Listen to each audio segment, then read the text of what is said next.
آج کل social media میں جھوٹی خبروں اور افواہوں کی بھرمار ہے۔ تو فاروق بھائی، آپ سے پہلے میں پوچھتا ہوں، آپ کے خیال میں یہ کس طرح پھیلتی ہیں اور ہمیں نقصان پہنچاتی ہیں؟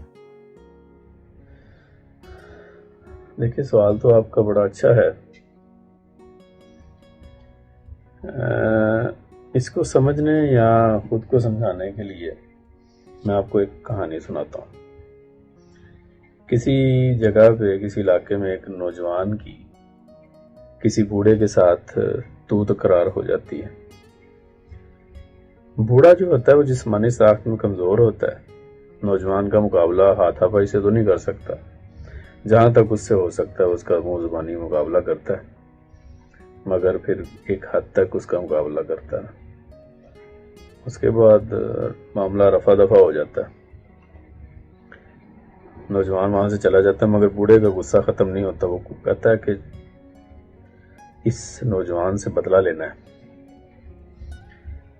ہاتھا پائی سے تو وہ بدلہ نہیں لیا جا سکتا تھا۔ ایک ہی حل تھا، بوڑھے نے سوچا۔ بوڑھے نے کیا کیا کہ جس بندے سے بھی وہ ملتا تو اس نوجوان کا ذکر کر کے تو ساتھ ہی یہ کہہ دیتا کہ وہ تو چور ہے۔ شروع میں اس کی بات کو لوگ سنا کرتے، مگر پھر لوگوں کے دل میں وہ بوڑھے کی بات نے اثر کرنا شروع کر دیا، جڑ پکڑنی شروع کر دی۔ کچھ دن بعد اس علاقے کے پاس کسی گھر میں چوری ہو گئی، تو سب سے پہلے شک کی بنیاد پر جس کو پکڑا گیا تو وہ نوجوان تھا۔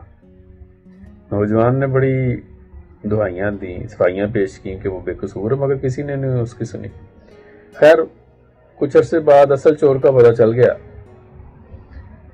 تو نوجوان جو ہی رہا ہوا وہ اپنے اس علاقے کے سردار کے پاس نہ شکایت لے کے چلا گیا کہ فلاں بندہ بوڑھا میرے متعلق لوگوں میں غلط خبریں پھیلاتا ہے۔ بوڑھے کو بلایا گیا، بوڑھے نے اپنی صفائی پیش کی، مگر سردار نے بوڑھے کو حکم دیا کہ تو نے جو اس نوجوان کے متعلق افواہ پھیلائی ہے نا، چوری کی، چور ہونے کی، وہ ایک کاغذ پہ لکھو اور پھر اس کاغذ کے چھوٹے چھوٹے ٹکڑے کرو اور ان کو ہوا میں اڑا دو۔ اگلے دن فیصلہ ہوگا۔ بوڑھا جو تھا وہ سردار کا حکم مان کے اس نے ایسے ہی کیا، چھوٹی افواہ کاغذ پہ لکھی اور ہوا میں اڑا دی۔ اگلے دن جب پنچایت لگی تو سردار نے اس بوڑھے کو کہا کہ ہاں بھیا بول۔ سب لوگ جمع تھے، بوڑھے نے مرحم کی اپیل کی، مگر سردار نے کہا کہ اگر تم سزا سے بچنا چاہتے ہو نا تو وہ جو الزام والی پرچیاں تم نے ہوا میں اڑائی ہیں نا، وہ واپس کسی طرح لے آؤ۔ بوڑھا بڑا پریشان ہو گیا، کہتا یہ تو ناممکن سی بات ہے۔ سردار نے کہا اسی طرح تو نے جو افواہ اس نوجوان کے متعلق اڑائی ہے نا، تمہیں اندازہ نہیں ہے کہ اس کا امپیکٹ کتنا دور تک جائے گا اور یہ کبھی بھی واپس نہیں ہو سکتی۔ اگر تم ان کاغذ کے ٹکڑوں کو جو واپس نہیں لا سکتے تو پھر یہ کیسے ممکن ہے کہ تم نے اس نوجوان کے متعلق جو بدنامی پھیلائی ہے اس کا مداوع ہو جائے۔ بوڑھا بیچارہ کچھ کر تو سکتا نہیں تھا سوائے شرم کے، اس نے سر جھکا لیا۔ یہ ایک واقعہ دراصل انگریزی کی حکایت ہے جس کا ترجمہ میں نے آپ کو پیش کیا، اور اس میں سمجھدار لوگوں کے لیے بہت بڑا سبق ہے۔ طاہر بھائی، آپ کیا کہیں گے معاشرے کی اس بہت عام پر انتہائی بری چیز سے متعلق؟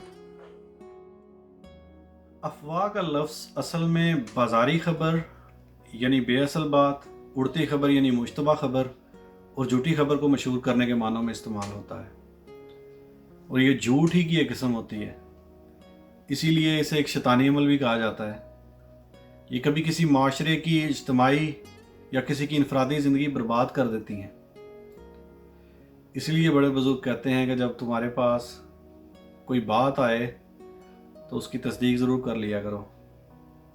मगर आज के दौर में हम अपने पास आने वाली किसी भी बात या ख़बर को बिना किसी तस्दीक के आगे फॉरवर्ड कर देते हैं, और अफवाह फैलाने वाले किसी मोतबर इदारे या किसी भी मोतबर शख्स का नाम उसके साथ नथी कर देते हैं,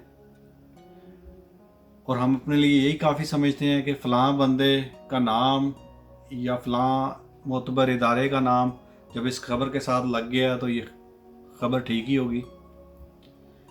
कई बार हम बिना तस्दीक के लोगों के बारे में अफवाहें फैलाना शुरू कर देते हैं। हमारी बिना सोचे समझे की गई छोटी सी बात किसी की ज़िंदगी पर कितना असरअंदाज हो सकती है, इसका शायद हमें अंदाज़ा भी नहीं है। इसीलिए मुंह खोलने से पहले तस्दीक बहुत ज़रूरी है। चंद मिनट की लज्जत हासिल करने के लिए मामूली बात पर उम्र भर का एतबार गंवा लेना नहायत सस्ता अमल है। तो नवीद भाई, आपकी क्या राय है इस बारे में, और आपके ख्याल में इसका हल क्या है? बात यह है कि एक वक्त था कि दुनिया में एक अप्रैल फूल के नाम से डे मनाया जाता था, एक दिन मनाया जाता था जिनमें दिन के चंद लम्हात में सुबह के वक्त चंद घंटों के लिए जो है वो लोगों को जोक सुनाकर और अफवाहें सुनाकर जो है ना वो लुत्फ़अंदोज़ हुआ जाता था। लेकिन उन अफवाहों का असर चंद लम्हात के लिए, चंद घंटों के लिए होता था, क्योंकि असल हकीकत का उनको उसी दिन या नेक्स्ट दिन उनको बता दिया जाता था, जिसकी वजह से जो है लोग बेचैनी का या इज़्तिराब का शिकार नहीं होते थे। आजकल का दौर जो कि सोशल मीडिया का दौर कहलाता है, जो कि इलेक्ट्रॉनिक मीडिया का दौर कहलाता है, इस दौर के अंदर हज़ारों लाखों की तादाद में हर दिन हर लम्हे जो हैं वो गैर तस्दीक शुदा ख़बरें जो हैं वो जन्म लेती हैं। और उससे भी बड़ा मसला ये है कि बाज़ लोग उन्हें सच मानकर सारा साल सारी ज़िंदगी उसी ख़बर का शिकार होकर परेशानी के आलम में और इज़्तिराब के आलम में गुजारते हैं। और बाज़ दफ़ा जब तक उस ख़बर की हकीकत जो है वो इंसान के सामने आती है तब तक बहुत देर हो चुकी होती है। अफवाहों के मामले में दुनिया में 3 तरह के लोग पाए जाते हैं। एक वो जो ख़बर बनाते हैं या अफवाह बनाते हैं, दूसरा वो जो अफवाह फैलाते हैं, और तीसरे वो जो या तो अफवाह को रोक लेते हैं या पहले उसकी तस्दीक करते हैं कि इसमें कहाँ तक सच्चाई है, और फिर लोगों को उसकी हकीकत से आगाह करते हैं। इसमें जो पहले 2 अक़साम के लोग हैं वो इंतहाई मुनाफिक किस्म के लोग हैं, जो कि माशरे के अंदर एक कपकपी की हालत, एक इज़्तिराब की हालत, एक बेचैनी की हालत बनने का जो है वो मूजिब बनते हैं।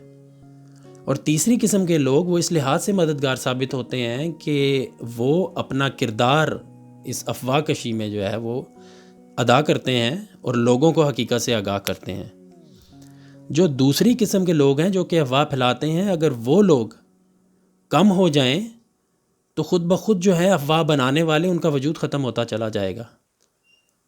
इसका माशरे के अंदर जो असरात हैं वो बहुत बुरे पैदा हो रहे हैं। बाज़ दफ़ा इंसान कोई किसी भी किस्म की अफवाह को सुनकर, किसी भी किस्म की गैर यकीनी ख़बर को सुनकर बाज़ दफ़ा कोई ऐसा स्टेप ले लेता है जिसकी वजह से वो सारी ज़िंदगी पछताता रहता है, और जब तक असल हकीकत उसको पता चलती है तब तक बहुत देर हो चुकी होती है, वो कुछ नहीं कर सकता। इसलिए हमें ये चाहिए कि अगर आप कोई भी ख़बर, किसी भी तरह की ख़बर को सुने तो पहले उसकी तस्दीक कर लें, और उसके बाद जो है उसके ऊपर आप अमल करें और अपना रद्द अमल दिखाएं। तो दोस्तों, ये फैसला अब आपने खुद करना है कि आप किस किस्म के इंसानों में शुमार होते हैं। तो आज के लिए ज़रा सोचो।